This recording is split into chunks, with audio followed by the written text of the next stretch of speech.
प्रणाम। तो आप लोग कैसे हैं? सालू मिश्रा ऑफिशियल चैनल पर स्वागत करती हूँ। तो आज मैं सुनाऊंगी, बहुत प्यारा है, बहुत सुंदर है, भोलेनाथ के भजन है। तो आप लोग सुनिए, जैसा भी लगे कमेंट में बताना।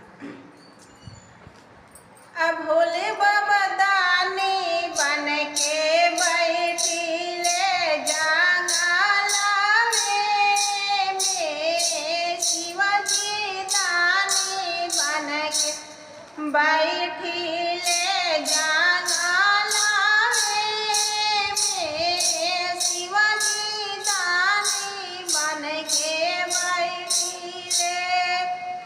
पूरी मिठाई उनका मनाई न भावेला, पूरी मिठाई उनका मनाई न भावेला।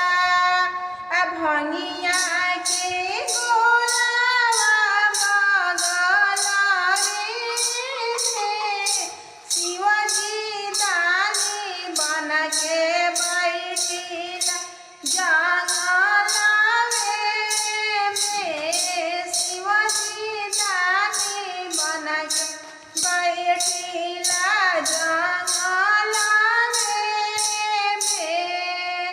हाथी से घोड़ा उनका मनाही न भावेला, हाथी से घोड़ा उनका मनाही न भावेला।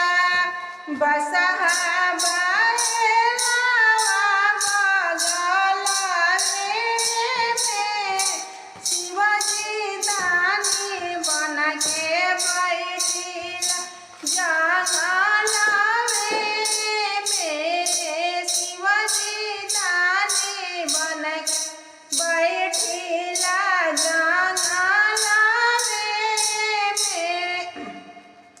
कोठाया मारी उनका मनाही न भावेला, कोठाया मारी उनका मनाही न भावेला। टूटही झोपड़िया बगला में, शिवजी दानी बन के